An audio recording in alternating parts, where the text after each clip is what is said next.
The word from the White House coming out in just the past hour. It's not exactly a timeline, but more a roadmap for governors on relaxing social distancing restrictions. CBS correspondent Skyler Henry live at the White House with some details. Skyler. Alan, Liz, good evening to you. Well, the president certainly didn't hesitate to say that the governors are going to take the lead on this when it comes to reopening the states themselves. But the Trump administration did put out a set of guidelines that are in a set of 3 phases that are actually gradually opening up the country to get Americans back to work. President Trump released new guidelines intended to ease states into reopening. America wants to be open, and Americans want to be open. A national shutdown is not a sustainable long-term solution. The guidelines are divided into 3 phases. Phase 1 maintains strict mitigation, while phases 2 and 3 soften those restrictions.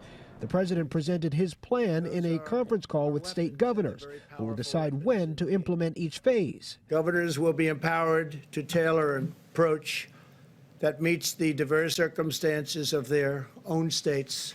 Every state is very different. The president also held calls with members of Congress, inviting dozens from both parties to join his task force for reopening the country.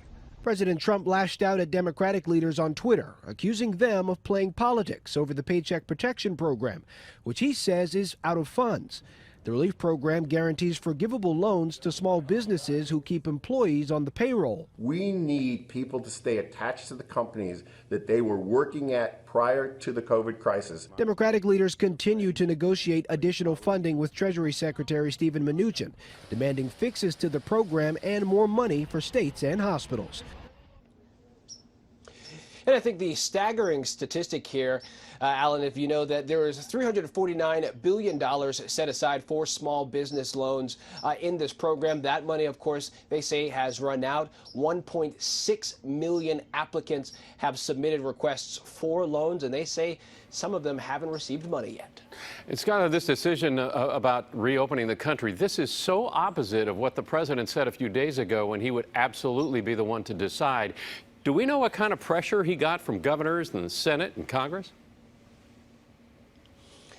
Well, when you take a look at it, you have to really think about just legally what the president would be able to do in terms of having that total authority that he mentioned earlier this week in terms of trying to say that the country can reopen again. And I think up until this point that we've seen, especially in states like California, governors have taken the lead in terms of what they want to do in terms of closing things down, in terms of deciding with essential workers and when they can actually move, and curfews and things like that. And so the president, actually, CBS News obtained audio today that said that the gun or the ball is in your court, essentially, here when it comes to the governors making the decision to reopen the states themselves. And so obviously governors are going to be the ones that are taking the lead with this as we move forward. Absolutely, the way our governor saw it. All right, Skyler Henry, thanks so much. Appreciate it. Ahead of today's White House remarks, Governor Newsom commented on President Trump's earlier conference call with the nation's governors, saying he was encouraged by the president's message about reopening.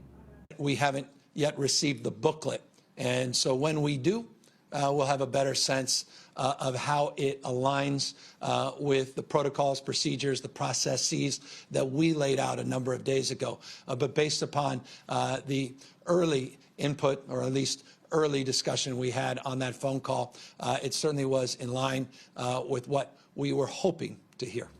South Bay Congresswoman Anna Eshoo is calling the president's guidelines, quote, totally inadequate. Her joint statement with other Democratic representatives says, quote, America needs real federal leadership with a real plan of aggressive action to combat COVID-19, not a set of foggy guidelines emailed to the resource-starved governors of 50 states struggling to contain the worst pandemic in a century.